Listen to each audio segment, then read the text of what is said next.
השאלה לי אליכם פשוטה. יש לכם הצעת שידוך להיכנס למשפחה שהאבא רוצח. האבא רוצח. הייתם נכנסים לכזה שידוך, לחשוב על כזה דבר, להיכנס לבית עם כלה שהאבא שלה רוצח, השם ירחם? מה היינו אומרים על זה? מה היינו חושבים על זה? מה אומר על הסביבה? בת שרוצח. שימו לב דבר מעניין בפרשת שבוע. אברהם אבינו שולח את אליעזר, שהוא שמח לה ב100%, לחפש שידוך ליצחק אבינו. הולך אליעזר ארם נהרה עם עיר נחור, בתואל לבן, ואת הסיפור הוא מספר מה שהיה עם רבקה והכל, ואז מה קורה?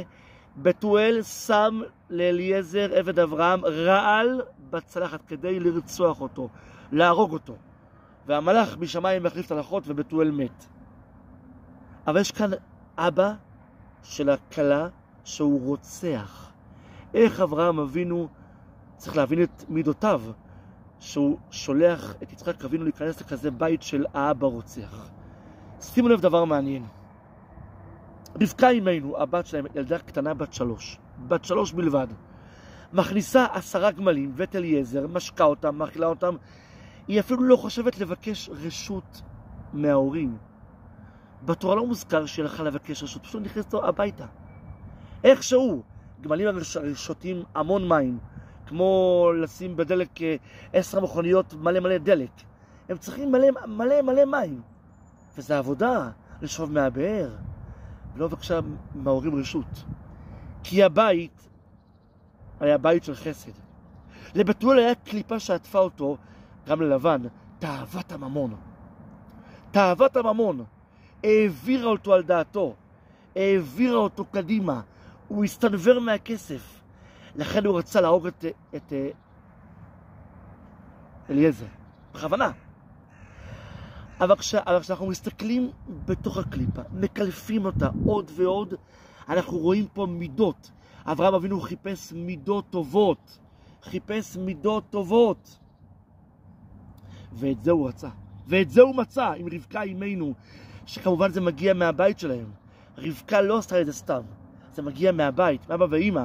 נכון, האבא יש לו את הממון שהוא רוצה לרצוח, אבל יש לו את הדברים הטובים. ולכן, שימו לב, כאשר אליעזר עבד אברהם ביקש להיות מחותן עם אברהם אבינו, מה אומר לו אברהם אבינו? אין ארור, מדבר ברוך. אליעזר עבד אברהם, דרך אגב שאברהם אבינו שמח עליו ב100%, זה כאן ביתו המושל בכל אשר לו. אבל כשזה מגיע לשידוך, להמשך הדורות של עם ישראל, פה אי אפשר לסמוך. יש לאליעזר וכל איפה שהוא הגיע מידות מושחתות, כן. אצל אברהם בתואל המידות הן טובות, הן מצוינות, מעולות, רק צריכים את הקליפה להוריד. אנחנו נוסיף לזה סיפור שקשור לזה, סיפור מרתק. ערב פסח, שעת לחץ בכל בתי ישראל. בצהרי היום, האבא חטף עצבים וכעס על בנו בגיל 14, גיל ההתבגרות. הילד יצא בעצבים בטריקת דלת ויצא מהבית. עבר כמה שעות והילד עדיין לא חזר. הנער לא חזר הביתה. ערב פסח עומד שקיעה. האבא כבר התחרט על זה כמה פעמים, הלך לסטייפלר, זכרונו לברכה, לשאול אותו, כבוד הרב, מה אני עושה? צעקתי לבן שלי, אני מתחרט עליו, והבן עדיין לא חזר הביתה, מה עושים? אומר לו הסטייפלר, בנך עוד יחזור הלילה לשולחן הסדר. הרב הבטיח, הכל בסדר, חזר הביתה, התארגן, יצא למנחה וערבית, חוזר חזרה, כבר שולחן הסדר ערוך ומוכן, מחכים לאות להתחיל את המילה קדש, שמתחילה את טקס ליל הסדר הגדול. השעה מתאחרת, מחכים רבע שעה, חצי שעה, הנער עוד לא מגיע. אבא יצא שוב הסטייפלר, שאל אותו מה עושים. אומר לו, כבוד הרב, הסטייפלר, כבוד האבא, אל תדאג, הבן עוד יחזור הלילה, אבל מבקש ממנו הסטייפלר בקשה אחת קטנה ויחידה. אתם מחכים לו, אתם ממתינים לו עד שהוא מגיע אליכם.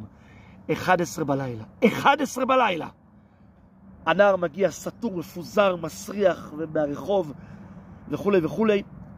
הם מחבקים אותו, מנשקים אותו, מתנצלים בפניו וניגשים לטקס הסדר קדש, רוחץ, כרפס, יחץ והלאה.